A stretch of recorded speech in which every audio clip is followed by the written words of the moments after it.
come out of this. So there's a lot of magic going on, right? And a lot of people are literally under what I'm trying to say is that, because it's very difficult to understand this properly. What I'm trying to say is that there are a lot of what's happening today is in this realm. And it's very difficult for people to understand this. But when you study it, what you find is that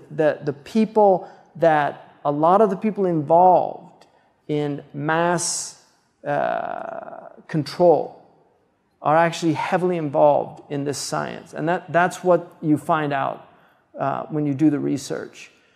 Many of the people that are involved in film, many of the people involved in music, many of the people that are involved in newscasting, they know how to manipulate the minds of people. And whether it's done with this type of magic or simply with the power of technology and the higher magic, the result is the same. You get people that are as if they're possessed. And this is why it would be indistinguishable. We've got kids that are stabbing children. We've got people that are just shooting people and not knowing why they're doing these things. And this is coming out of a culture that is really, really profoundly disturbed in its essence, because no civilization that was healthy would produce the type of games that they're exposing these young children to. No civilization that was healthy would produce the type of films, where they have films where the main character tortures people and chops off their fingers and their hands, or slowly tortures them to death.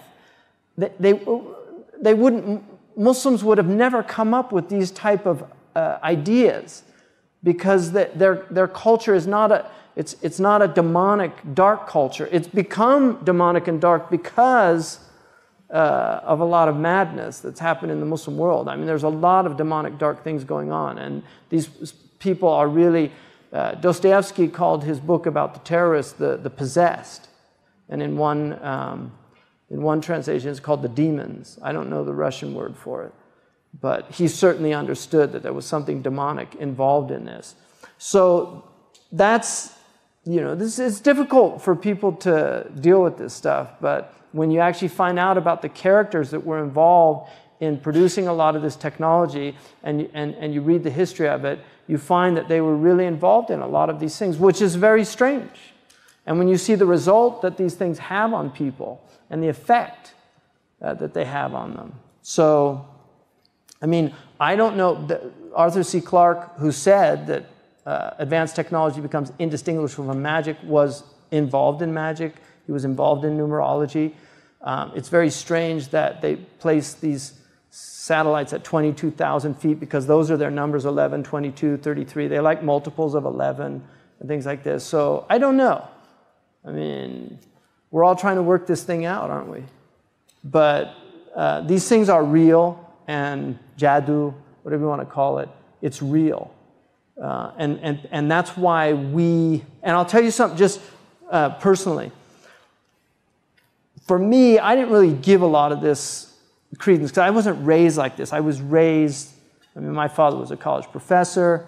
I certainly wasn't raised with the idea, like magic was something, I thought magic was pulling rabbits out of hats and things like that. When I became Muslim and I heard all these things, and I didn't really, whatever, it wasn't really something. But in the last few years, it's become much clearer to me how much this is actually a force working in the world. And it makes much more sense to me now why there are so many hadiths and so many protective du'as against this stuff. This is evil. And also, the influences of the demons. The Prophet ﷺ, or that they should become present. So the demonic realm is real. And there are people, unfortunately, that are actively involved in attempting to bring that realm into this realm. And this is where it gets very strange. So, and they're certainly into numerology. It's a big thing with these people. So he's warning us and saying that this is madhmum. So that's a harmful knowledge. The second